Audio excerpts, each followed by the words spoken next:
Hey everybody, Punisher88 here coming to you live with my entry video for T-Bird's 150 plus subscriber contest. Before I get started, I just want to say to T-Bird personally, congratulations on getting to 150 plus subscribers. That is just awesome. Also, I just wanted to say, love the videos, I love the comic book hauls, I love the reviews, and I really enjoy listening to your input on the different comics that you read. And just gotta say, look forward to more great videos to come in the future, as well as watching that subscriber number go up even more. So all in all, keep up the good work, and once again, congratulations. So, as for the contest itself, so far I know the questions are what are your well, sorry, not what, who are your favorite artists and writers, as well as if you win, what you would like to get as a drawing. But from some of the other entry videos I've watched, I've also noticed a lot of people answering what their favorite 80s movies are. So what I did was I made a list here of my favorite artists. I chose 10 names, 5 past, 5 present, as well as 10 writers, past and present, and 5 of my favorite 80s movies. And I tried to stick to sort of comic book kind of themed, even if they were turned into comics later on. But anyway, so to start with the artists, I'll start with the past first. And number one on my list, and I'm sure he's number one on quite a few others' lists as well, Jack Kirby. I mean, you just say the name, and almost any comic book artist could name you at least 2 or 3, characters or whatever he did. He lived up to his nickname of being the king of comics, and I mean, he's, to me anyway, he's like the innovator of it all. So yeah, he deserves to be number one on my list. As for favorite work by Jack Kirby, I know a lot of people will pick either, the Fantastic Four or Captain America. Myself personally, I actually really enjoy his Iron Man stuff. And the reason why I enjoy it so much is because he did so little of it. And let's say being at a Comic-Con or convention, comic convention or whatever, and you're looking through a long box and you pull a Jack Kirby Iron Man book, it's that element of surprise of you going, wow, Jack Kirby did Iron Man? That makes me like him so much, or makes me like his Iron Man stuff so much, I should say. So anyway, that's my take on Jack Kirby. Next on my list, another big one, Steve Ditko. And I mean, for myself and pretty much every other Steve Ditko fan, favorite piece of work, Spider-Man. To me, Steve Ditko is the Spider-Man artist. Third on my list, I'm sure probably a lot of people would pick him as well, Jim Steranko. I love his Nick Fury, Agent of S.H.I.E.L.D. stuff. Not for the actual drawing of the characters themselves, but more for his background work he used to do. I mean, when you look at a lot of the Agents of S.H.I.E.L.D. books, a lot of the background stuff is very trippy, psychedelic kind of interdimensional kind of stuff. And to be honest, I just love that stuff. And a favorite piece of Steranko work, I believe it was in the Nick Fury series. I'm not sure what issue, but there's one page he did, and I saw this in a documentary not too long ago, And apparently, Jim Steranko really liked to push the envelope when it came to the whole comic book art thing. And this is an example of it. It's a splash page, I believe, but to read it, you had to actually turn the book as you read the page. And when he did that, at that time, no one ever did that before. So that's a big reason why I like Jim Steranko so much, because he pushed the limits, and he was like the comic book badass pretty much. So, and he looks really cool. Fourth on my list, George Perez. I love his Teen Titan work, but when I think of George Perez right off the bat, I think of all the work he did in the Crisis on Infinite Earths story. I mean, you read, you look at the artwork in those books, and there's so much fine detail, and it shows you how much of an amazing artist George Perez really is.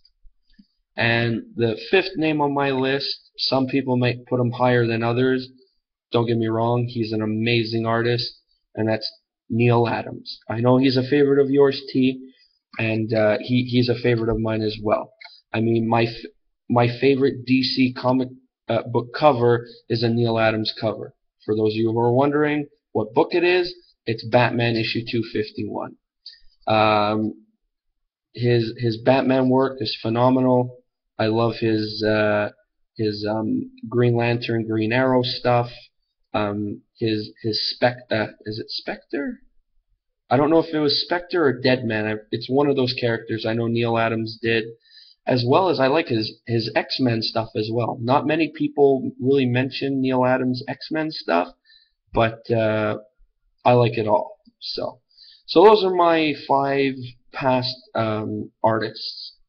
My 5 present artists, and well, 4 out of the 5 I know are present. The 5th one, I don't know if he really counts as being present. I know he did a lot of work in the 90s, and I think he does independent stuff now. So anyway, the one I'm talking about is Simon Bisley. And I know everyone knows him for his Lobo stuff. One piece of work that I really like by Simon Bisley is by an independent comic company. I forget the name right now. And it's actually a hardcover trade paperback I have called The Four Horsemen of the Apocalypse. It's based off a video game, and Simon Bisley did the artwork for it, and it is just amazing. And so yeah, so he's the top of the list. The next 4 are all artists on books I'm currently reading, so I apologize if I don't mention any of their other stuff, but bear with me. First is, now I don't know if I'm saying his name properly, it's K.R. Andrews. I apologize if I don't say his name right. Anyway, he's the one who's doing the artwork on the Marvel Now Iron Fist living weapon, and I really love his style. I met him in September at Comic-Con. I was lucky enough to chat with him a bit, and I even got a cool little sketch of Iron Fist, and just really cool guy as well. Awesome stuff he does. So he's second on the list. Next is a guy named Mitch Gerads, I think is how you say it, and he's the artist on the current Punisher series as well. Love the whole series. I love the artwork he does. So I'm not really familiar with any of his other stuff, but and I didn't just pick him because I'm a big fan of the Punisher. I'm being honest with this list. Third is an artist named Mike Henderson. He's doing the artwork on the Image title Nailbiter. I just think his detail when it comes to a lot of the gory stuff, very cool.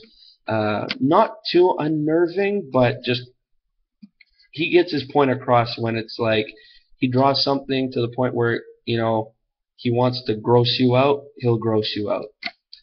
And the last one on the list is a man named, I'm going to keep apologizing if I don't say these guys' names right. It's Paul Azaceta.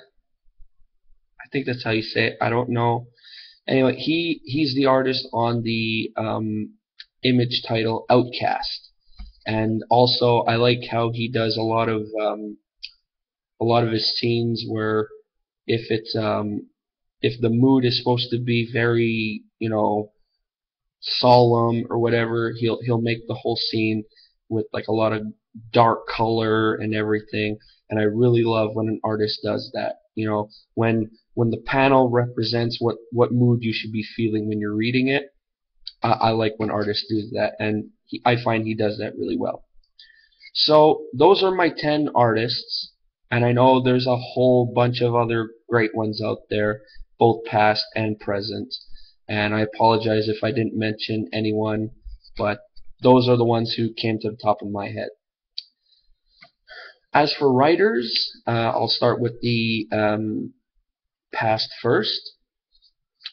First on my list, Frank Miller, of Sin City fame as well as Batman fame. His writing is, I find, top notch. Next, Marv Wolfman. He did a lot of work for DC. A lot of titles, so I'm not going to name just one in particular, but I like all his DC work. Third on my list, John Byrne. Very famous in the Marvel world. Believe it or not, some of the work I love by John Byrne was when he did some of the Sensational She-Hulk stuff. I know a lot of people don't mention his work on that title, but I happen to be a fan of that book. That's another thing. I don't see a lot of people who mention that they're a fan of the Sensational She-Hulk title. But anyway, fourth on my list, Chris Claremont. I mean, you know, anybody who has, like, I think it was a 15 or 20-year run writing for the same series is, I think he deserves to be on everyone's top 5, 10, 15, 20 list. And then last, now mind you, I said this order backwards. The last pick is actually my first pick. It's Alan Moore. I know he's not a favorite with a lot of people because of, you know, how he is in person and everything, but you've got to admit, when, you know, reading Watchmen or V for Vendetta, priceless. So those are my 5 favorite past writers. Present writers are also, a couple of them are actually teamed up with some of the present artists I mentioned. So I'll start from 5 to 1. So number 5 on my list of favorite writers is Nathan Edmondson. He's the writer on the current Punisher book. And again, no, I didn't pick him just because I like the Punisher, but I'm really enjoying the writing he's doing on this series. Next is, well, everyone knows who Robert Kirkman is. I'm not choosing Robert Kirkman for doing his writing on The Walking Dead, because I'll be honest, I've never read any of the Walking Dead comics. I'm choosing Robert Kirkman for doing his writing on Outcast, and it's amazing. And with all this buzz apparently of Outcast being turned into a TV show, I'm really excited to see what's going to develop. Third is a writer named Brian Wood. He's doing the writing on the new Moon Knight series from Marvel, and I really like how he's making Moon Knight like a real badass character. Fourth is a writer named Josh Williamson. He's doing the writing on the Nailbiter series, and how I mentioned that Mike Henderson's art is done in a way where he could do it to the point where he wants to gross you out. Well, some of the stuff Josh Williamson writes in Nailbiter is pretty chilling as well. So there, I find they're a really good mix. And last on the list, well, this is actually number 1 on my list. I know he's known for a lot of his Marvel stuff. I'm choosing him for his Image stuff. Ed Brubaker. I know he's famous for his Winter Soldier story and everything. I'm choosing him for his Image title, Fade Out, or The Fade Out. And his noir mystery stuff, oh my god, I am really speechless when it comes to this stuff. It's just that damn good. And so those are my favorite writers. And now for my top 5 favorite 80s movies. So I'll start, well, in no particular order. I'll do 1 to 5. First on my list, Ghostbusters, number 1, 1984. I chose Ghostbusters number 1. Not hating on number 2, but you just can't go wrong with the guys fighting a giant marshmallow man. So, anyway, number 2 on my list from 1988, Who Framed Roger Rabbit. I just love that movie to the point where I think I've watched it so many times. I think I know it in and out, left, right, backwards, front, inside out, you name it.